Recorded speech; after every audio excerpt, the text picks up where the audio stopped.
बिस्मिल्लाहिर्रहमानिर्रहीम। आज हम लोग का जो टॉपिक है सैमसंग थ्रेड रूल है।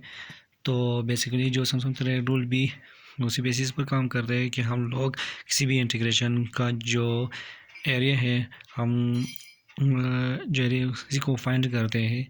तो जो सैमसंग थ्रेड रूल का जो उनके पास जो फार्मूला है वो ये है कि F of X A to B f of x g of x equal to 3h over 8 y naught plus y n plus और हम लोग के पास है four time of y1 plus y2 plus y5 plus y7 plus 7 plus n so soon plus 2 times and 2 times of y3 plus y6 plus and so soon। तो हम लोग के पास जो थ्रीसम्स थ्रेड रूल का जो फार्मूला के पास ये है, तो हम इसी को एक एग्जांपल के ज़रिए समझते हैं।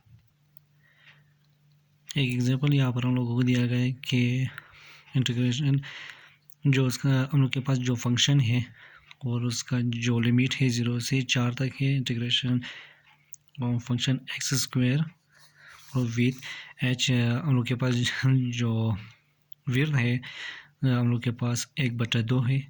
यूजिंग सैमसंग थ्रेड रूल हम लोगों ने इस्तेमाल करके इसका एरिया फाइंड करना है।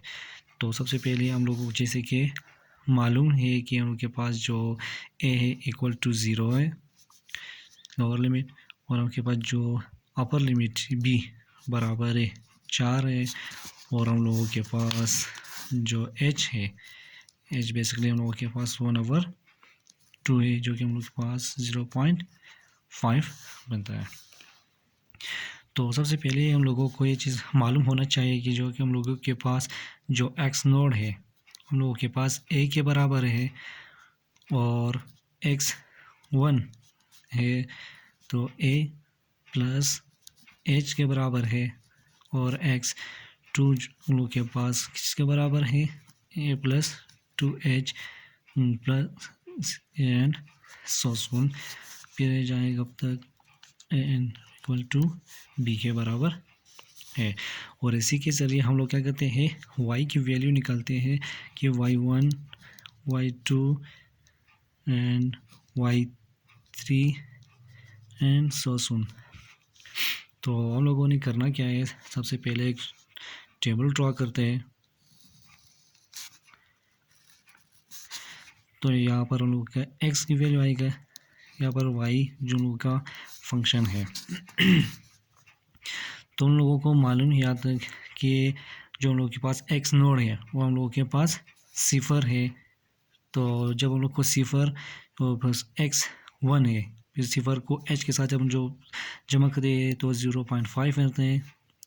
फिर इसी तरह 0.5 को 0.5 के साथ ऐड करके 0.5 को 0.5 के साथ ऐड करते हैं तो हम लोग के पास क्या है 1 आता है। फिर इसी तरह 1 को 0.5 के साथ ऐड कर हम लोग के पास 1.5 आता है।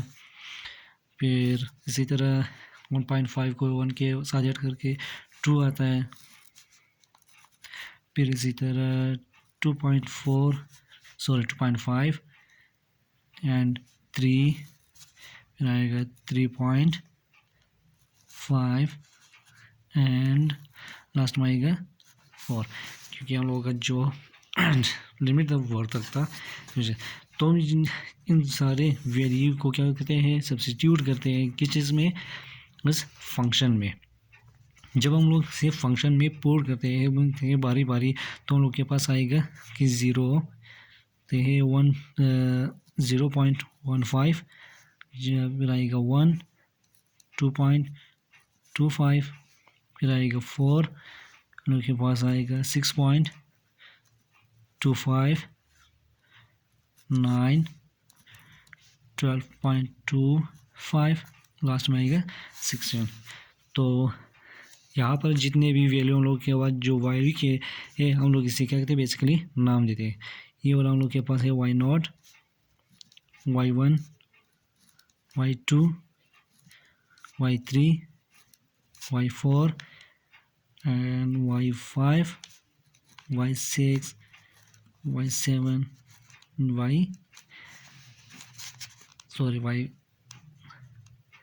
y7, ये 8। तो using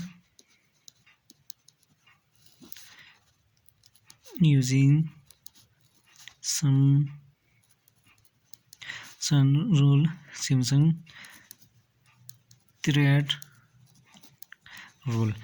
तो सिम्पसन थ्रेड रूल हम लोग के पास ये कह रहा है कि